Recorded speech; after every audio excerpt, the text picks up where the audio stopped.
अगर आप भी चाहते हैं कि आपन म्यूजिक के वीडियो सबसे पहले आप तक पहुंचे, तो लाल बटन को दबाकर चैनल को सब्सक्राइब जरूर कर ले और साथ में बेल आइकन को दबाना ना भूलें। भैया आज होली के दिन, यही होली में भैया नंदगांव वृंदावन में सब केहू रंग में डूबल बाड़े।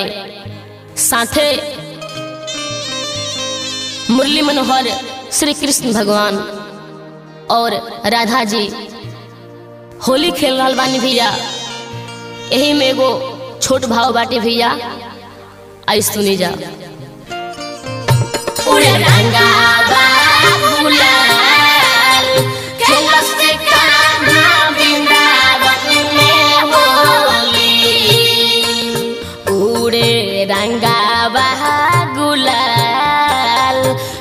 से कान्हा वृंदावन में होली, उड़े रंगावा गुलाल। खेलो से कान्हा वृंदावन में होली, उड़े रंगावा गुलाल। खेलो से कान्हा वृंदावन में होली, उड़े रंगावा गुलाल। उड़े रंगावा,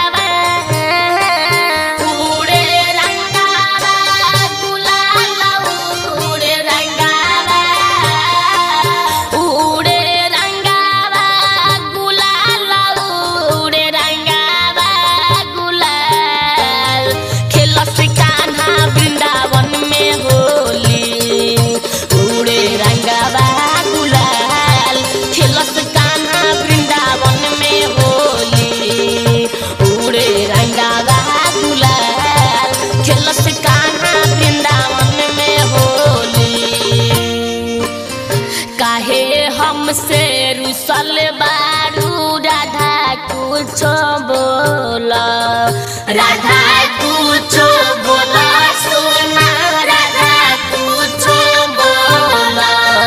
लाले लाले रंग से रंग वाला अपन चोला, लाले लाले रंग से रंग वाला अपन चोला। काहे हमसे रुसल बारू राधा कुछो बोला, लाले लाले रंग से रंग वाला अपन चोला। अरे रुसा नहीं हमारा से आजा हो, रुसा नहीं हमारा से आजा हो। अरे रुसा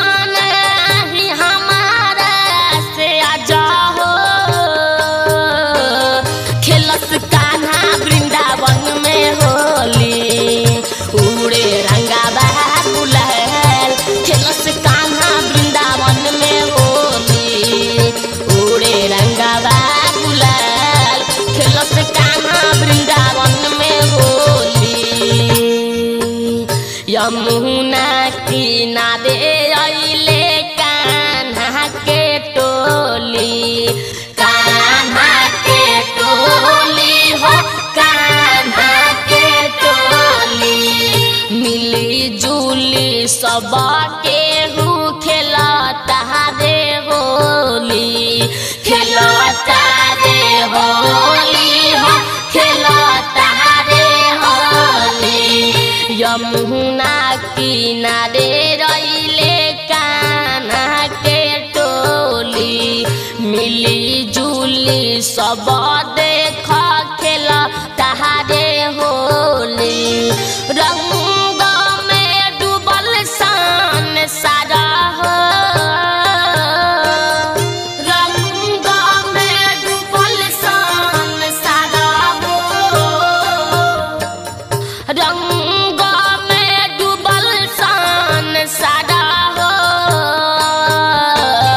खेलस कान्हा वृंदावन में Holi,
recording studio Lakhaura. Contact number 880987 729।